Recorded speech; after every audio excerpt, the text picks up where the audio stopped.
Habla el alumno Guerrero Freire de la Facultad de Derecho de la Universidad Fermín Toro. Les voy a hablar del derecho administrativo. Para comenzar, les hablo del poder público, sección primera del artículo 136. El poder público se distribuye entre el poder municipal, el poder estatal y el poder nacional. El poder público nacional se divide en legislativo, ejecutivo, judicial, ciudadano y electoral. Cada una de las ramas del poder público tiene sus funciones propias, pero los órganos que incumbe su ejercicio colaboran entre sí en la realización de fines del Estado. En el artículo 137, la Constitución y la ley definen las atribuciones de los órganos que ejercen el poder público, a las cuales deben sujetarse las actividades que se realicen. El artículo 138, toda autoridad usurpada es ineficaz y sus actos son nulos. El artículo 139, el ejercicio del poder público acarrea la responsabilidad individual por abuso o desviación del poder o por violación de esta Constitución o de la ley. En el artículo 140, el Estado responderá patrimonialmente por los daños que sufran los o las particulares en cualquiera de sus bienes y derechos, siempre que la lesión sea imputable al funcionamiento de la administración.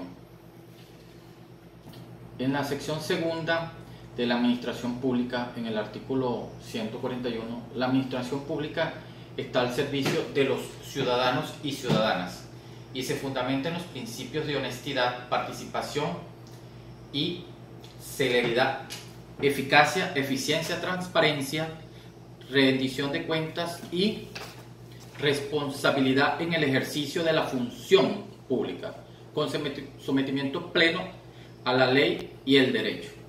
En el artículo 142, los institutos autónomos solo podrán crearse por ley. Tales instituciones, así como los intereses públicos en corporaciones o entidades de cualquier naturaleza, están sujetos al control del Estado en la forma que la ley establezca.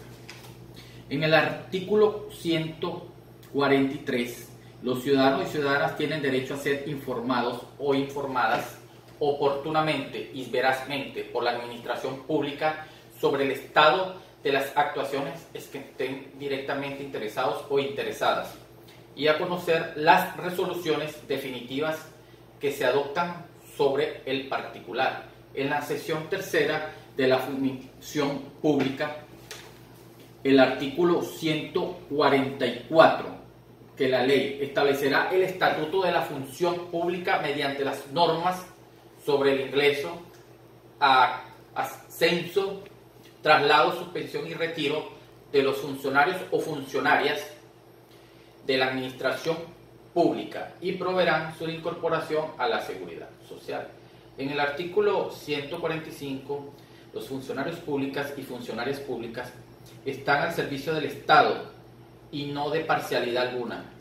Su nombramiento o remoción no podrán estar determinadas por la afiliación u orientación política. Esto quiere decir que los funcionarios públicos deben ser unas personas en los momentos de su ejercicio de su función responsables y neutras, no guiarse por un partido político y mantener su conducta dentro de la institución sin ningún tipo de orientación política.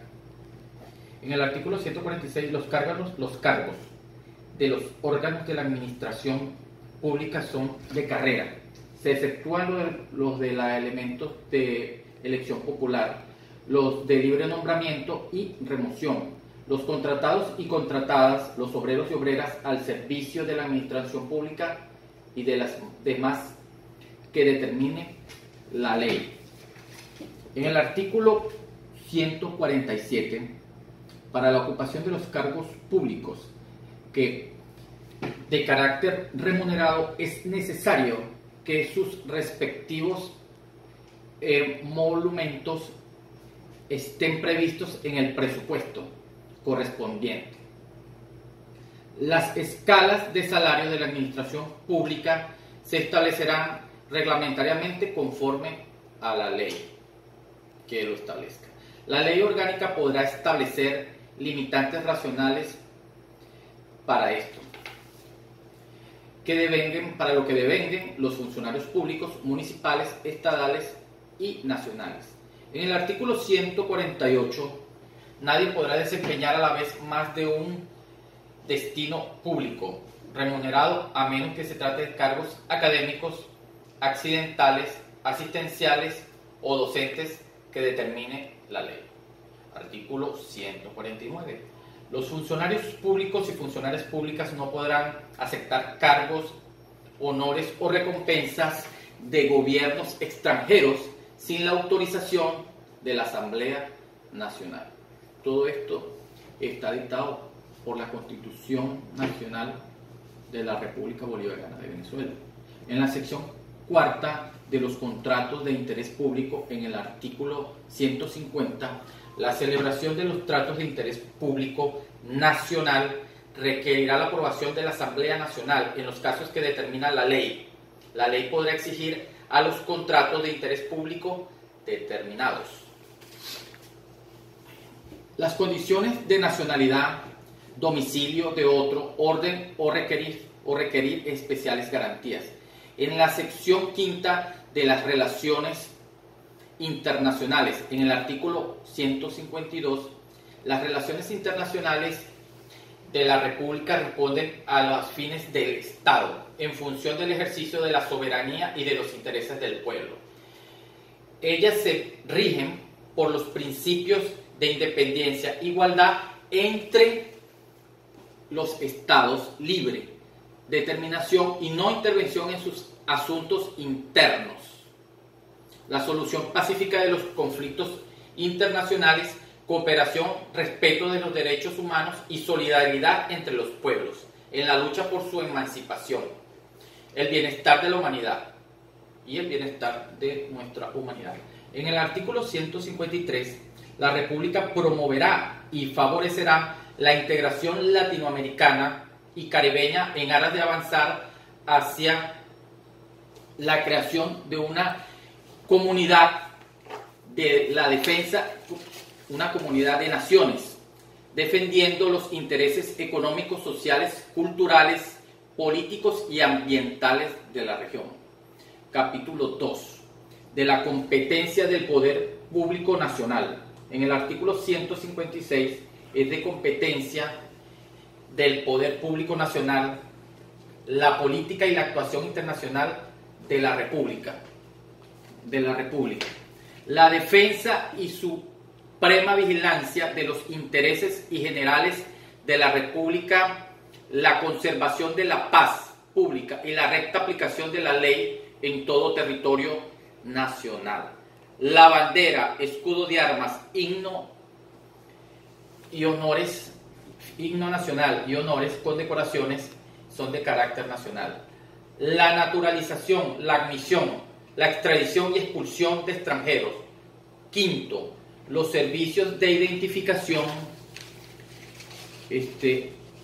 Venimos con el artículo 157. La Asamblea Nacional, por mayoría de sus integrantes, podrá atribuir a municipios, a los estados determinados en determinadas materias competencias nacionales. En el artículo 158, la descentralización como política nacional debe profundizar la democracia, acercando el poder a la población y creando mejores condiciones. En el capítulo 3, el poder público estatal, artículo 159. Los estados son entidades autónomas e iguales en la política, con personalidad jurídica plena y quedan obligados a mantener la independencia, soberanía e integridad nacional y a cumplir y hacer esta constitución en la Constitución de las leyes de la República. Artículo 160. El gobierno y administración de cada estado corresponde a un gobernador o gobernadora. Se requiere ser venezolano o venezolana mayor de 25 años y estado secular. El capítulo 4 del Poder Público Municipal, en su artículo 168, los municipios constituyen la unidad política primaria de la organización o razón de personalidad jurídica y autonomía dentro de los límites de esta Constitución y de la ley. La elección de sus autoridades. Segundo, la gestión de las materias de su competencia.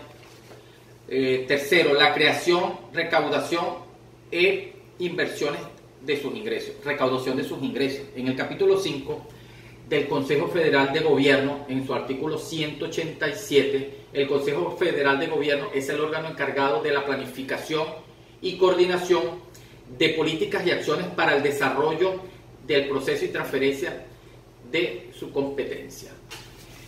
Por último, el poder nacional a los estados y municipios. Espero que mi